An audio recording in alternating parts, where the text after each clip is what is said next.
Pipila sa mga lumulupyo sa Urban 4 sa barangay Maghaway, Talisay City, nakasinati karon ng kakuwang sa supply sa tubig. Si Luan Mirondina sa report. Parehong may mga dagkong baril sa tubig ang mga panimay dinhi sa St. Arnold Jansen Village, Urban 4, Barangay Maghaway. Kini aron may mapunduhan sila sa tubig, ilabi na kay dili regular ang agas. Si Elizabeth Bukado, usa sa mga mulupyo sa Area 2, may butyag nga taud-taud na nilang suliran ang supply sa tubig sa dapit. Gikahibong niya nganong way klaro ang oras nga muagas ang ilang mga gripo. Ning nakalabayng mga buwan, muagas ang tubig gikan sa alauna sa kadlawon hangtod sa alas 4 sa kadlawon. Kay sa amo sang part as worker, dili pud sayon magsigig matag kadlawon para lang makasahod. Kay kung dili mi makasahod, wa mi labaw, wa mi kaligo. So lisod sa kay sa among part nga everyday kadlawon mi magmata magatang sa tubig. Usahay magatang pa ka, wa pa joy agas. Gidasunan usab kini sa 76 anyos nga si Felisa Hera kinsa apektado usab sa kakuwang sa supply sa tubig. Dugay-dugay naman gyud tanang reklamo man gyud sa tubig, hibong may ganong ay tubig. Gikwestiyon usab sa mga residente ang kapasidad sa Maghaway Water and Sanitation Service Cooperative nga mo'y nagduma sa supply sa tubig sa dapit.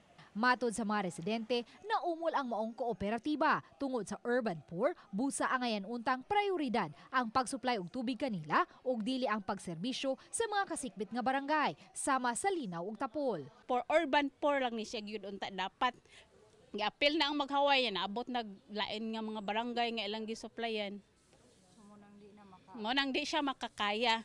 So wala man tanay problema kung daghan sila gisupplyan pero ni-improve ang ilang facilities labi na gyud sa mga mainline sa tubigan. Atong una sa bag-o pa ni nag-common posit me pero wala mi problema sa tubig niadto. Bisan reklamo mi nga mahal kay common pa man pero ilang katarungan gani nga kung mag third level na kuno mitanan mabarato na. Kung sa mga pagkabarato ha karon pwede mo ang mahala. So among tuyo nga lain lang tamudaan di may musalig nila. Kaya magsige lang pasalig, agas na. Pahit kayo, matay tumog. Gipasabot ni Teodoro Tagaro, manager sa Magwasko, nga nag-inusara lang ang ilang well nga nahimutang sa Haklupan Dam. Kini ang gikuhaan og supply sa mga residente sa Barangay Maghaway, Tapol ug Linaw. Pulos mga bukirang barangay busa lisod ang pagsaka sa tubig. Dito sa among nung well, nag-anam ka layo ang tubig. Gius-us og maayo. So ang pangutana anak namo ang tugan sa taga worker sa mga NCWD nga nihinay ang tubig sa filter tungod kay ang filter lapuko na kaayo. Gitata usab ni Tagaro nga ubos sa bylaws mga mulupyo sa Barangay Maghaway ug Tapol ang orihinal nga sakop sa kooperatiba.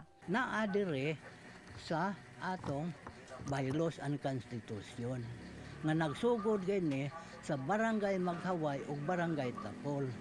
Ug ang mao nga cooperator mabasa nato diya sa mga cooperator nga dili mga tawo nga taga Urban 4 gani kundili look kanang original nga taga Maghaway ang nahimong cooperator sa maong cooperative. Panghinaot sa management sa Magwasko nga unta taasan pa sa mga mulupyo sa St. Arnold Jansen Village, Urban 4 ang ilang pasensya tungod kay gihimo Manila ang tanan aron masulbad ang suliran sa supply sa tubig.